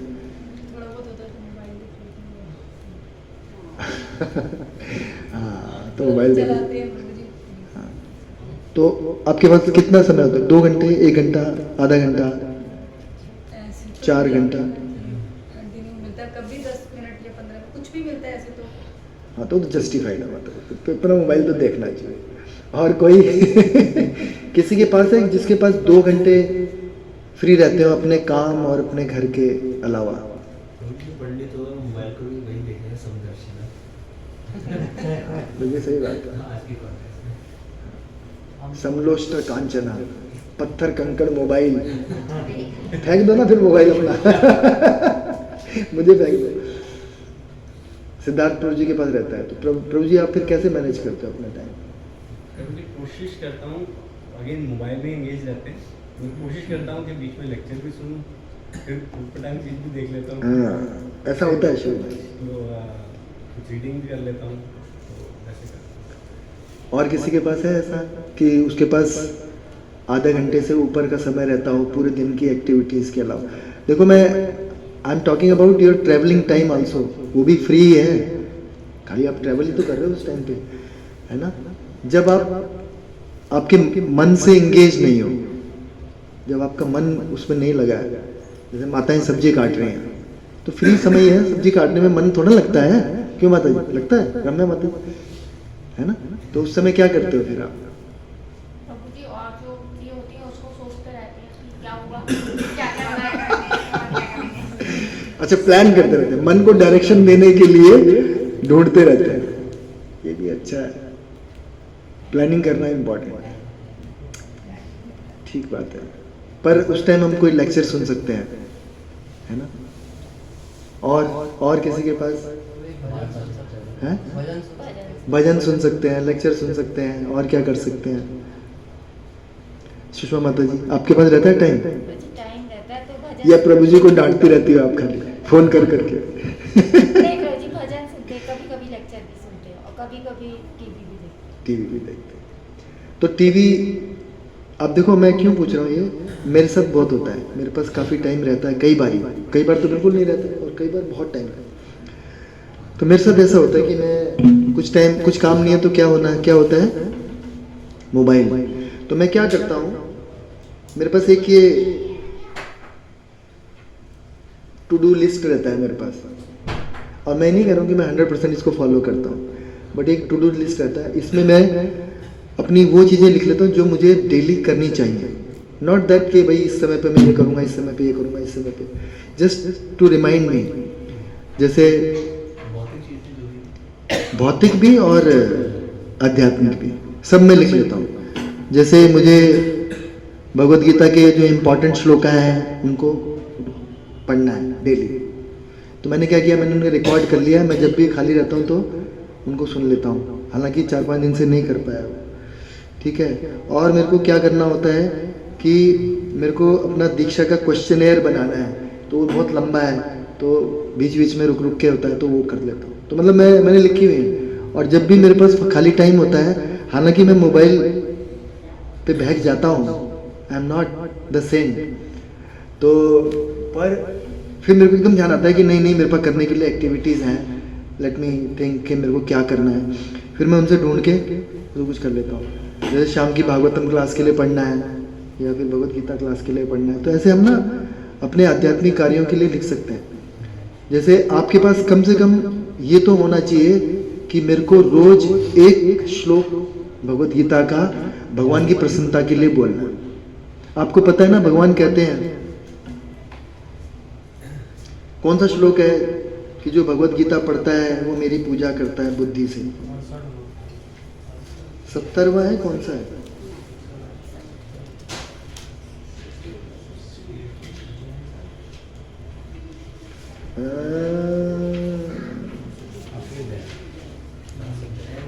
बहत्तरवां है, कौन सा है? अद्य, हाँ 70 है। अध्यश्यते चायमं धर्म्यम संवादम आवयो ज्ञान यज्ञेन तेना हम इष्टः सख्यामिति मे मति। और मैं घोषित करता हूँ कि जो हमारे इस पवित्र संवाद का अध्ययन करता है वह अपनी बुद्धि से मेरी पूजा करता है। तो मैं चाहता हूँ कि आपकी टू डू लिस्ट में एक ये जरूर हो कि आप कोई भी ऐसे शुरू में ऐसे ही कर लो, कोई बात नहीं, कोई भी पेज खुल गया वो वाला श्लोक पढ़ो, शुरू में ऐसे कर लो। होता है ना, जैसे मास्टर जी क्या पढ़ के आऊं, भाई कुछ भी पढ़ के आ जाना। तो वैसे ठीक है। कौन कौन करेगा? एक श्लोक डेली पढ़ेगा, खाली ट्रांसलेशन और, ठीक है? तो आप देखो आपको बड़ा अच्छा लगेगा। किसी में से भी हाँ मतलब, हाँ भागवतम से भी कुछ भी, या तो कोई ऐसे ही बना सकता है कि मैं भागवतम से भी पढ़ूंगा और भगवत गीता से भी, अगर किसी के पास टाइम है तो, है ना? और इस तरह से कुछ चीज़ें हम अपने टू डू लिस्ट में बना सकते हैं, है ना? ये बहुत इंपॉर्टेंट है। हाँ 8वां श्लोक आ जाओ। 8वें श्लोक में क्या था? किसकी बारी थी? हाँ आप लोगों की, बताइए क्या क्या है उसके लक्षण? संतुष्ट रहता है, संतुष्ट रहता है, ओके। क्यों संतुष्ट रहता है वो? हाँ क्योंकि जिसने ज्ञान प्राप्त किया है उसको उसने अनुभूत भी कर लिया, अपने ऊपर अप्लाई भी कर लिया, और वो कंकड़ पत्थर और सोने को एक समान समझता है। तात्पर्य से कुछ इंपॉर्टेंट आपने कुछ निकाला, कुछ ऐसा? परम सत्य की अनुभूति के बिना सारा ज्ञान व्यर्थ है। हाँ तो जो भी हम कर रहे हैं, अगर परम सत्य की ओर नहीं जा रहे हैं तो श्रम एव ही केवलम है। और बताइए। उसे विशुद्ध चेतना वाले व्यक्ति का सानिध्य प्राप्त होने का सौभाग्य मिलना चाहिए। ये हम सबके लिए इम्पोर्टेंट है कि अगर कोई कृष्ण भावना भावित होना चाह रहा है तो उसे प्रचार होना चाहिए, है ना? मतलब ऐसा नहीं कि हमें मिल गया हम अपने पास बैठ जाएं, हम हमारे लिए हो गया भाई, हमें लोगों को जाके बताना चाहिए। श्री भगवान की दिव्य सेवा से प्रोहित होने पर ही कोई दिव्य नाम रूप और लीलाओं को समझ सकता है। समझने की इच्छा हो तो सेवा करना मैंडेटरी है। सेवा करना मैंडेटरी, तब अच्छे से समझ सकता है। पढ़ने से उतना ज़्यादा समझ नहीं आएगा, जब हम सेवा करेंगे तब ज़्यादा समझ में आएगा। बिल्कुल सही है। आध्यात्मिक ज्ञान से मनुष्य अपने संकल्पों में दृढ़ रह सकता है। फिर से बोलिए। आध्यात्मिक ज्ञान से मनुष्य, हाँ, अपने संकल्पों में दृढ़ रह सकता है। ठीक बात है। मैं आपको बताऊं ये कैसे होता है सेवा करने से। जब मैं पीछे, ये मेरा पर्सनल उदाहरण है, मैं शेयर नहीं करना चाहता लेकिन मैं बता देता हूँ आपको। तो मैं जाता था तो वहाँ पे क्या होता था, जब प्रसाद आता था ना उसके लिए बड़ी मार मचती थी। और नेचुरली जो वहाँ पे पुराने थे तो भाई वो, तो हालांकि बहुत नियम बनता कि भाई सब बांटना चाहिए, ये करना चाहिए। तो मेरे को लगता था मेरे को ज़रूरत नहीं है प्रसाद की, मैं कोई प्रसाद लेना थोड़ा है, मैं तो यहाँ सेवा करने आया हूँ। तो बहुत अच्छी बात है ना, कि भाई निष्काम होना चाहिए आदमी को, प्रसाद के लिए मैं लड़ाई क्यों करूँ। बट देन आई रियलाइज्ड काफ़ी टाइम बाद कि ऐसा नहीं था कि मैं निष्काम था, मेरा कुछ उसमें हेतु था।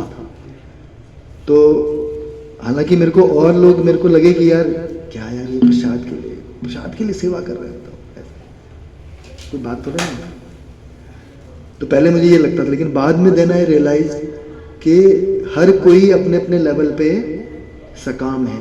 मेरा भी कुछ हेतु था जो मेरे को बाद में जाके पता लगा। तो हाँ, इच्छा थी, ऐसा हो ही नहीं सकता कि तुम्हारी इच्छा ना हो। आरो रुक्षु स्थिति में ऐसा हो ही नहीं सकता। वो खाली हमें लगेगा, फिर हमें जब रियलाइज हो जाएगा तब हमें पता चलेगा कि सेवा से क्या लाभ होता है। तो क्योंकि मैंने वो सेवा करी, तब मैं वहां गया, मैंने लोगों को देखा, मैं उस स्थिति में पढ़ा। हालांकि मैंने पढ़ ही रखा था। निष्काम का मतलब क्या होता है? निष्काम का मतलब होता है कि भैया काम तो आपने जो अपनी इच्छा से कर लिया, लेकिन उसके फल भगवान को अर्पित कर दिया। मुझे लगा मेरे को प्रसाद क्यों चाहिए भाई, मैं तो सेवा करने के लिए, लेकिन मेरी और बहुत इच्छाएं थी। तो मेरे को ये केवल सेवा के द्वारा ही पता था। क्या इच्छा थी कि मैं जाऊंगा तो मुझे श्रील प्रभुपाद की आरती करने को मिलेगा। ऐसी मेरी इच्छाएं बढ़ गई थी। वहां पर हो जाती है और होना भी चाहिए।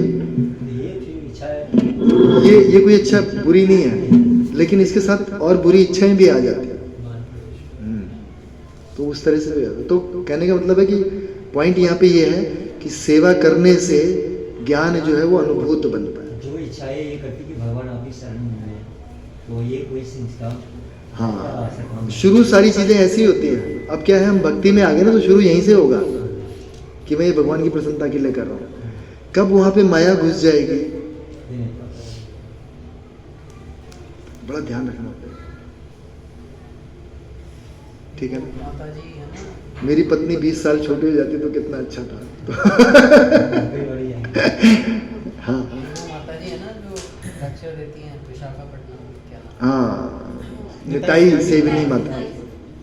उनका लेक्चर सुन रहा था उदाहरण, मतलब माया मतलब ऐसे एंटर करेगी जो आप कर रहे हो ना, उसी काम में, उसी स्पिरिचुअल काम में, कि आपको पता भी नहीं चलेगा, और वो थोड़ा सा हाथ पकड़ाएगी माया, और फिर हम कब उस धीरे धीरे वो सब पकड़ते जाएंगे, हमें पता नहीं चलता है। मतलब ऐसी स्थितियाँ कभी आती हैं। तो क्या किया जाए? तो वही बोले कि मतलब बहुत ही सतर्क रहना है। मतलब तो सतर्क रहना मतलब उसका क्या है, अपने आप को पूछना है, ये मैं अपनी इंद्रिय तृप्ति के लिए कर रहा हूँ या भगवान की इंद्रिय तृप्ति? बस ये प्रश्न से आपको पता चल जाएगा आप क्या करें। तो ये जो मैंने कितनी बार पढ़ा था, लेकिन ये जब मैंने ये सेवा करी तो मुझे रियलाइज हुआ कि हाँ, इस प्रश्न का रियली में मतलब क्या है, कि बहुत सारी चीजें हम अपनी इंद्रिय तृप्ति के लिए करते हैं। मतलब भक्ति ही कर रहे हैं, जब में मुझे आनंद आना चाहिए। किसके आनंद के लिए है ये? भगवान के आनंद। तो ये प्रश्न पूछना पड़ेगा, ये मैं किसकी इंद्रिय तृप्ति के लिए कर रहा हूं? ठीक है, तो ये ज्ञान हो जाएगा, फिर ये अनुभूत ज्ञान हो जाएगा। अभी क्या है, सब कुछ मेरी इंद्रिय तृप्ति के लिए हो रहा है।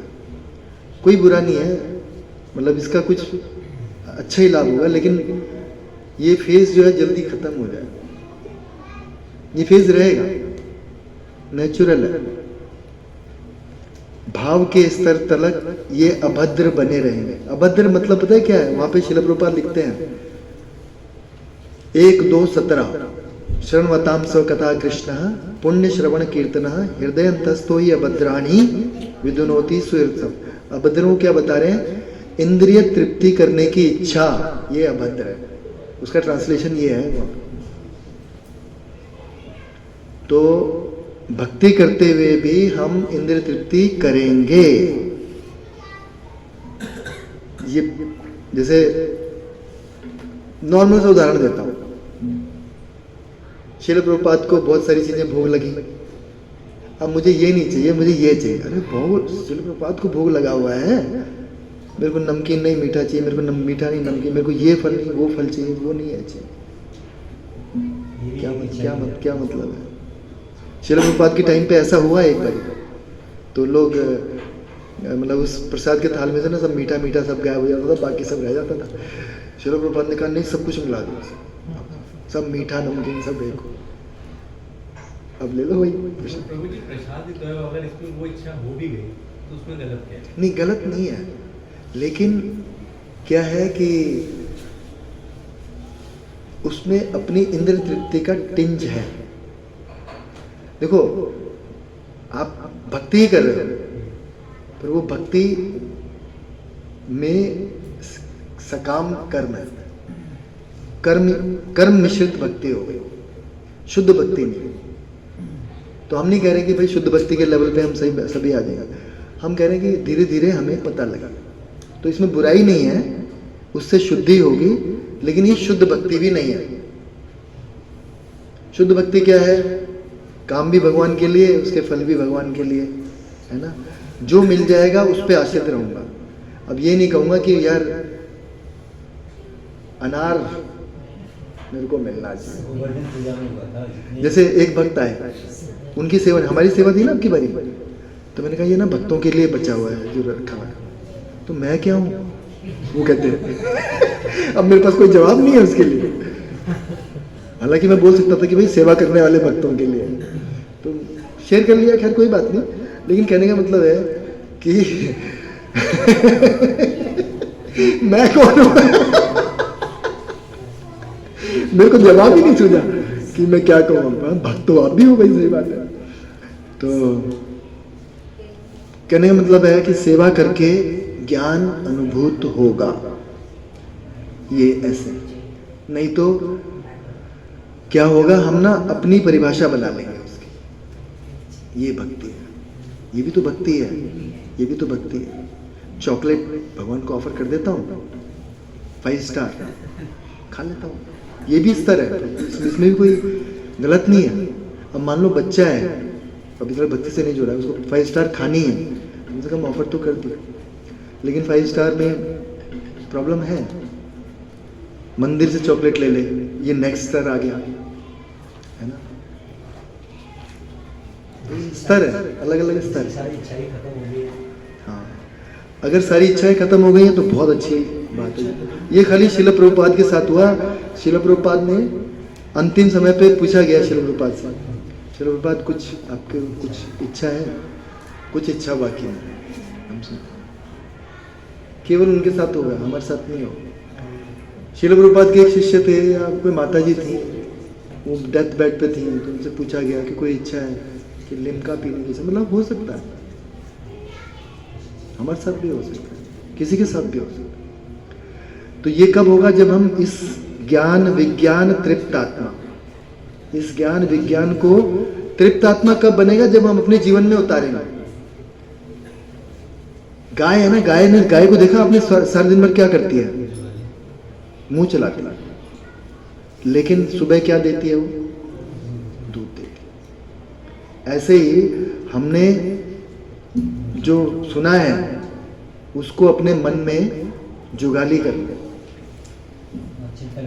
तब हम संसार को कुछ देने के लायक बन पड़ेंगे। अच्छा, नहीं तो उत्पाती मचाएंगे। सेवा से ही प्राप्त है? सेवा करके भी उत्पात मचाएंगे, ऐसा भी हो सकता है। मेरे प्रभु जी यहाँ पे लिखा है, अर्जित ज्ञान तथा अनुभूति से पूर्णतः संतुष्ट रहता है। तो आपकी अनुभूति, मेरी अनुभूति, प्रभु जी की अनुभूति अलग अलग हो सकती है। संतुष्ट संतुष्टि का भी लेवल अलग अलग। फिर कुछ समय बाद मिलेगा, नहीं यार ये तो इससे आगे भी कुछ है। इसी को कहते हैं कि कृष्ण की सेवा और कृष्ण के भक्त सब अनंत है। आपको लगेगा ये बहुत हो गया, नहीं यार, इससे आगे भी लेवल है, नहीं इससे भी आगे, मैं और भी कर सकता हूँ। ये अपने आप ही ऑटोमेटिक चलता है। ये ऑटोमेटिक आएगा, लेकिन तब आएगा जब हम श्रवण करें। शुरुआत वहां से होगी, सेवा करके जो हमने सुना है उसकी जुगाली होगी और अच्छे से, है ना। लेकिन अगर हम श्रवण ही नहीं करेंगे तो फिर नहीं होगा, संग नहीं करेंगे तो फिर नहीं होगा। आप में से जो भी देख लो, और हम भी, मैं भी कह रहा हूँ कि जब हम भक्तों का संग नहीं करते हैं तो हम क्या करते हैं? तब हम अपने मन के द्वारा ही, कौन सा श्लोक है? जितात्मना, तब मन द्वारा हमें जीत लिया जाता है, फिर वो जो कहता है वही वो करते हैं। प्रभु जी, इसमें ना एक लाइन लिखी हुई है, केवल अनुभवी आत्मा ही आत्मसंयमी होता है। हाँ, अनुभवी आत्मा ही। क्योंकि वह कृष्ण की शरण में जा चुका होता है। हाँ, तो जब आपको मार पड़ जाती है ना, जैसे आप कह रहे थे कि मैं कुछ सेवा करने जाता हूँ तो वहाँ पे कुछ गलतियाँ होती हैं, तो कुछ बोलता हूँ तो अपराध हो जाता है, तो आप अनुभवी हो गए हो। अब नेक्स्ट टाइम आप देखोगे कि मैं क्या कर सकता हूँ कि अपराध नहीं हो, सेवा तो करनी है, तो ऐसे हो जाता है। दूसरे को कभी जज नहीं करना है, ये सबसे इंपॉर्टेंट है। वो क्या कर रहा है, उसकी स्थिति है, भगवान का उसके साथ में अलग अपना संबंध है। जो मनुष्य निष्कपट हितैषियों, प्रिय मित्रों, तटस्थों, मध्यस्थों, ईर्ष्यालुओं, शत्रुओं, मित्रों, पुण्यात्माओं एवं पापियों को समान भाव से देखता है। तो ये हम अगर एग्जाम्पल लें अपने, हम कहीं सेवा करने गए हैं, वहां पे कोई भक्त है, कोई कम सेवा कर रहा है, कोई ज्यादा सेवा कर रहा है, अनलेस यू आर, मतलब वो आपके सबॉर्डिनेट हैं, आपके उसमें आपको करेक्शन करने का उनको अधिकार है, आप कुछ बोल नहीं सकते, आप कुछ कह नहीं सकते, आप जज नहीं कर सकते, अपना काम कर लो। ये कर लोगे तो आप बच जाओगे। ये अनुभवी है, आपको अनुभव हो गया है, नहीं हुआ, नेक्स्ट टाइम जाओगे आपको अनुभव हो जाएगा। इसमें तो युद्ध नहीं हो पाएगा किसी, क्योंकि अगर हम नहीं, युद्ध करोगे आप, करना ही है युद्ध तो। नहीं, आपको जैसे आप मान लो भक्ति वृक्षा में कोई सेवा आएगी तो आपको बोला जाएगा तो आप करोगे कि नहीं करोगे। अब मान लो वहाँ पे जाके आपको वैसी स्थिति मिली तो आप वही अपराध दोबारा करोगे कि नहीं करोगे? नहीं करोगे ना। देखो सबसे बड़ा प्रिंसिपल है कि सेवा हो चाहे ना हो, अपराध नहीं होना चाहिए, ये सबके लिए है। लेकिन जो मैनेजमेंट में है ना उसके लिए है कि चाहे कुछ भी हो, सेवा जरूर होनी चाहिए।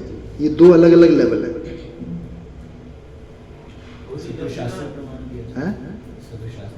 मतलब अन्य तो चीज़ें होंगी कैसे ना, आप शास्त्रीय प्रमाण तो ठीक है जो भी है, ऐसा मैंने ढूंढा नहीं।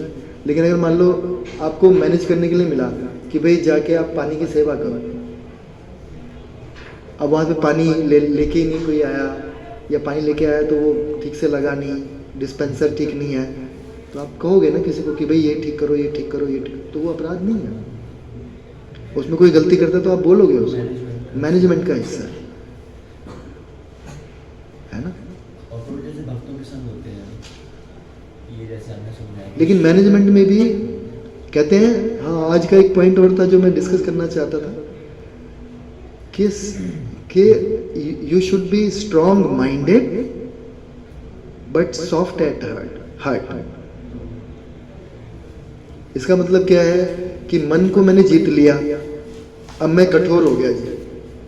अब किसी को कष्ट है, किसी को दुख है, मैं अपने में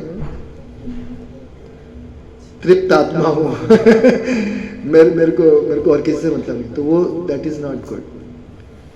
सॉफ्ट एट हार्ट होना पड़ेगा, तब जाके हम सेवा कर पाएंगे, और स्ट्रॉन्ग एट माइंड होंगे तब हम भक्ति में दृढ़ रह पाएंगे।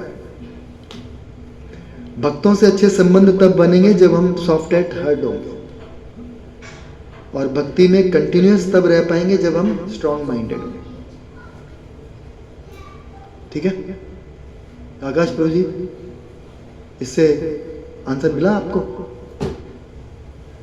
हाँ, और जैसे हम भक्तों की सेवा में हैं, हमें ईश्वर की समय समझ आ गया था, अपराध नहीं करना, लेकिन हमारी की भौतिक स्थिति भी होती है। हाँ होती है, अपने वर्क प्लेस पे, हाँ वहाँ पे या अपने फैमिलीज में, हाँ, जहाँ पे उन्होंने तिलक में लगाया, चैंटिंग में, वहाँ पे देखो आप अपने प्रोफेशन में तो बेस्ट करते हुए जो आपको करना है वो करोगे, ठीक है। जैसे शिल प्रभुपाद कहते हैं ना, कोई व्यापार में झूठ बोले बिना पैसे नहीं बना सकता, तो झूठ बोलना पड़ेगा, व्यापार है। उसका पाप लगता है?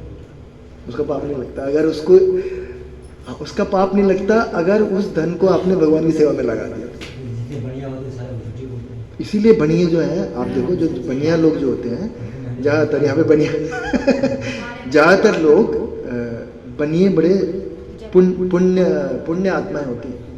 दे नो भाई ये प्रिंसिपल है कि आप झूठ बोल के बिजनेस नहीं कर सकते। अब जो आया है पैसा वो अशुद्ध है, उसको शुद्ध बनाना है तो क्या करना पड़ेगा? भगवान की सेवा में लगाना। ये तो सेवा में लगाते हैं, लेकिन वो निराकार ब्रह्म तो वही ज्ञानियों का है, ज्ञानियों में ज़्यादातर उनकी सेवा करते हैं। वो उनका अलग हो गया, मतलब यहाँ पे जो प्रिंसिपल है वो मानते हैं, इन्हें हमारे से जो भगवान को कम मानते हैं, कृष्ण वो अपने लेवल पे तो उतना करते ही हैं जो ना उनको, वो तपस्या तो करते हैं, तपस्या तो करते हैं। ठीक है, हो गया? और किसी का कोई कुछ? जगत गुरु श्रील प्रभुपाद की कहीं बचा है? 7-10 हो गए। Next time